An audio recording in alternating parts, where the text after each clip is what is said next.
economic. It's a little technologically complex fuel cell compared to, let's say, an internal combustion engine. However, interestingly enough, you can also use hydrogen in an internal combustion engine. That is to make pistons go up and down. Yeah. What you do is you bleed the hydrogen in, just like you spray the gas in, with an air mixture that creates an explosive mix, and you ignite it with a spark plug, and sure enough, you get mechanical expansion of gases, which drives pistons, which drives your car. There you go. And I believe that the Mercedes-Benz version had when I saw it at the conference several years back in San Diego, their version was an internal combustion driven engine. I think it's a very known technology, internal combustion. And that's kind of what they were imagining back in the 90s is, because that's kind of that's the status quo. Having an engine like that, an internal combustion engine, was the way that people were thinking about, powering cars. And so people were talking about, well, couldn't I just put something else into an engine like that, like water, or in this case, hydrogen? Yeah. It sounds like Mercedes has been kind of a leader in that. Well, they are in terms of using it for internal combustion engines, but every major manufacturer of automobiles has a hydrogen-powered car, most of them with fuel cells. Fuel cell is a more efficient way to use your hydrogen to turn it into electricity to make electric power. And to use it as an internal combustion engine says, I'm going to use the simpler mechanical and combustion engine that I have so much experience with, because it's maybe a quicker way to get, let's say, maybe a little bit more power than I can get from the electric car. And the liquefied hydrogen, of course, requires a little bit more technology in the tank. The tanks, I was worried about the tanks because the tanks have to be at high pressure. Right. But the carbon fiber technology that they have now is, there's been a lot of... there's concerns that they would explode. Right. And so you don't want to be driving a car around that has the potential of just exploding just out of pure pressure. Right. Pure pressure explosion. If you have like a metal tank or something, then there's a lot of energy stored in high pressure gas.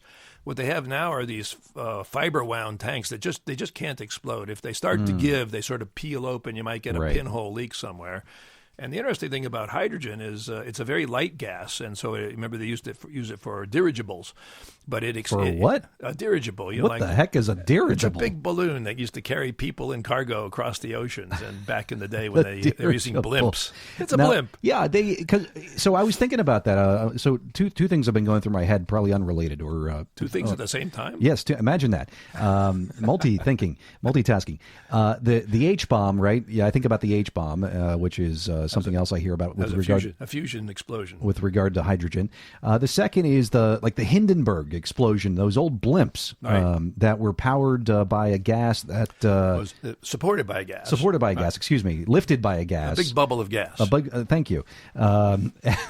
And the bubble rises because it's lighter than air. Now, was that just hydrogen in those blimps at the time, because it was lighter than air, or was that another mixture? No, that was hydrogen. No, helium's used because it's less flammable nowadays. So most of your blimps that you see, the Goodyear blimp, are all filled with helium. Right. But hydrogen is lighter and more efficient to make the blimp, but it's flammable, so people would prefer to stay away from it. So now, here the big question then is, if you stick a hydrogen tank in your car, have we now just invented the flying car?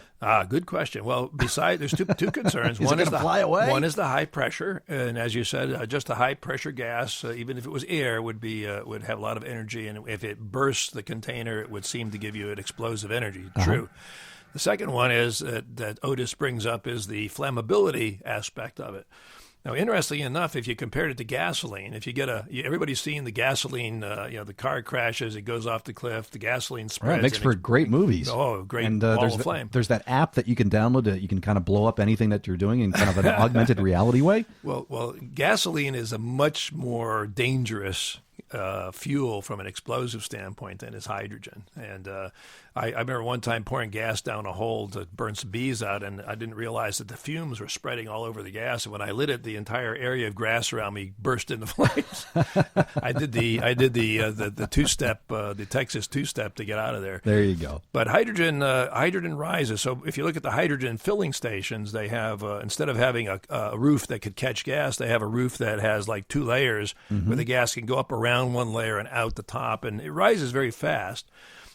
One difficult thing is they actually had, if you had a hydrogen fire, You don't get the Hollywood explosion with the big red flame. Hydrogen burns so cleanly that you can't see the flame, and that's a problem a little bit for firefighters. Right, and they can't see the where Department of Energy actually put it has rules for firefighters if they have to come upon a hydrogen tank that might be in a car fire. Right. But it's fairly safe. You have to keep it from getting to be an explosive mixture, and in that regard, it's safer than gasoline. Mm-hmm. So really, that's not the big. I had the same question you had. And I pursued it with a bunch of people, and this is the answer that I got, and it makes sense. So that's the hydrogen. Those are the two fears on hydrogen. Right. Creating the hydrogen is if you look at the hydrogen economy, what they have, let's say in the Baltic states where they've gone to hydrogen-powered buses, they have this is like in Denmark, places like that over in Europe. Because they have such a population density, they really want to have clean burning propulsion fuels. Right. And so hydrogen, you've seen the natural gas powered buses in this country. Yes, I have. The big tanks on the top. Yep. Well, you can convert those into hydrogen powered very easily. Just switch the gas in the tanks. But in the filling stations, the problem we have right now is how many filling stations can I take my hydrogen-powered Mira Toyota to? Yeah, and actually, I've got an article here that I had pulled up that I was interested in your opinion of related to this. Just this past week, somebody was writing about this very topic in a blog here. This is Tina Casey. Just this month, wrote about U.S. companies tackling the hydrogen economy bottleneck. The U.S. Department of Energy, your former employer, just tapped a group of high-tech companies for a $35 million in funding to help the hydrogen economy get past a classic chicken and egg dilemma. Why build hydrogen fueling stations if nobody is buying hydrogen-fueled cars? And why buy a hydrogen car if there's nowhere to fuel up? The goal of this program is to enable hydrogen to be transported and stored using the same infrastructure deployed by the petroleum industry. That sounds simple enough, but the devil is, of course, in the details. This is a question of chicken and egg, as you said, and which comes first. And we can prove conclusively that cell phones work the same way. When the cell phones first became available, they were only usable in cities. That's because right. The cities had to have the servers and so forth, the distribution and the reception, so that your cell phone could pick up a tower and be able to transmit. I remember the first cell phones. We were driving up to Pennsylvania. Maybe you remember this, and you went through zones where there had no cell phone. So you were in dead zones, and this is similar to the distribution problem for hydrogen. So the first places I need it is in cities and high population densities, and that's where they're going to form their first distribution systems. And so, again, the Baltic states is an example. It starts off in the cities, and then you can go from one city to the next, and then along the major thoroughfares, you're going to have the places where you pick up the cell towers. Only in this case, it's going to be hydrogen filling stations. And then eventually the distribution system will catch up because the economics will drive it.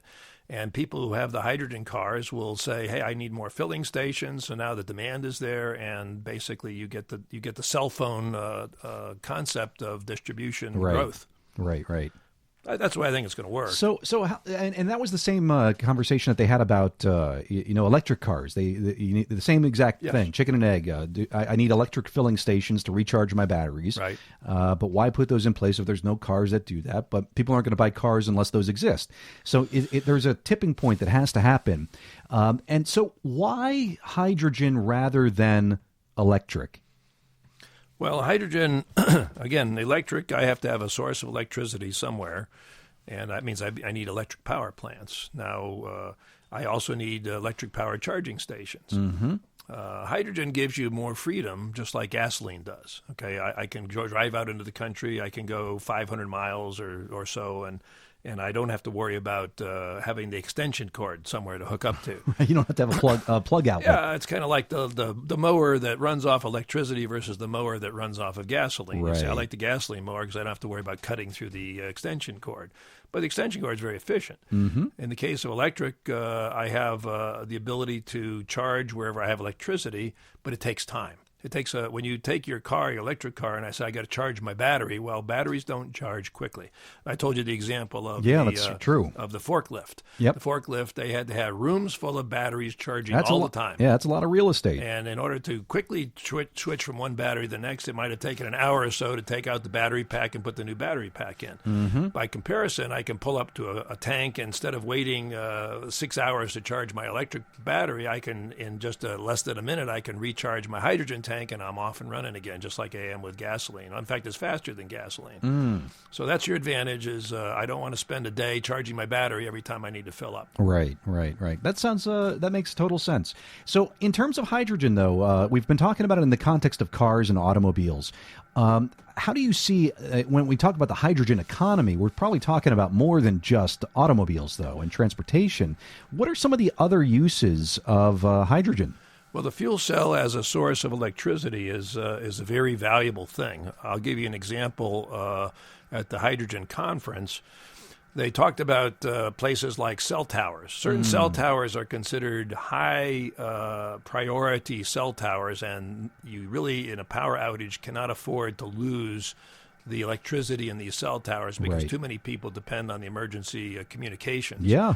So they have a choice. They can have a big, giant diesel generator, maybe 16, 18 pistons, and a huge oil tank. Sure. And then you can run that diesel. As soon as the power is lost, you can turn that diesel on with all the smoke and so forth that comes out of that, and you can run that diesel engine. However, much easier is to have a hydrogen gas source with a fuel cell. Now, where that becomes more important is, let's say you're in a city and you're a credit card company. Right. Credit card companies, if they lose their power for a day, they lose millions of dollars. Right. So credit card companies and banks very often need their independent source of electricity. Now, they can have a big diesel generator, but who likes big diesel generators in the middle of cities? And, of course, when the power goes down, then all of a sudden you see all the smoke going up from all the smokestacks and all the buildings that are using electrical generators. Right, Hospitals. not clean energy. Hospitals have to have that, and when you're in a hospital, you're doing an operation, if you instantly lose all your power sources, then all of a sudden you need to continue power. You can have a diesel generator come up, or you can have a nice, clean, water-producing fuel cell powered by hydrogen. Now, you were saying also that before this that the hydrogen fuel cells can actually complement some of the other clean energy sources that are out there. In a prior show, we were talking about nuclear energy and how that was contrasted against solar power and wind power, and you were indicating that one of the downsides to solar and wind power is that they have that they are periodic sources of power, which means that they come and go because they're only going to be charging when the sun's there or the wind's there. Good point. Where can hydrogen complement the clean energy sources of of wind and solar power? Well, that's a good question. One of the difficulties with periodic sources of energy like wind and solar is if I create enough wind and solar energy sources that on a good day I can provide my entire electrical power needs, or even 50% more than my electrical power needs. Yeah, like that big storm that just happened, almost hurricane level winds in Sweden, right? They took advantage of this fact. They said that the amount of wind energy that was produced from this hurricane level source of wind in Sweden at their wind farms was 5 times the power that could be produced from a nuclear power plant. But they got to capture that someplace and store it, and they don't have that. Right. There's many ways. Storage of energy is very critical to these types of periodic sources, and typically people have used things like pump water up a mountain and then turn it into hydraulic power and bring it all down and store the energy that way. If you don't happen to live near a mountain, that's a hardship. And it costs energy to get it up the mountain the first time around. That's right, and so exactly right. So whatever I'm going to do to store energy, I'll have some loss in storage. You got big flywheels, that spin around, and when you stop powering them, they then turn around and power the generators. Right. One of the things you could do, let's say you're creating a big amount of electrical energy with solar power and you can't put it anywhere. Well, what you do is you have your side business over here, which is, let's just take a simple example of electrolysis. Mm-hmm. So I'll take that excess electricity and I'll put it into electrodes in water, and I'll create a large amount of hydrogen, which I can store and pressurize in tanks. Then when I don't need when I don't have the large solar supply or the large wind supply, I can take that hydrogen power, turn it through the fuel cells, and create an excess of electrical energy. Not an excess, but electrical energy when I need to balance out the times that I don't have the wind and solar. So hydrogen gives you an alternative way to store energy when you have a periodic source that you can't use all of. Got it. Got it. So it sounds like it's hydrogen, and the hydrogen economy is more than just powering automobiles, that it is something that could actually act as a catalyst and an enabler for more efficient deployments of solar energy and wind power and the like. That's correct. That's very cool. So that one of the questions I have actually for you is, I'm thinking about these tanks that are storing the compressed hydrogen as liquid in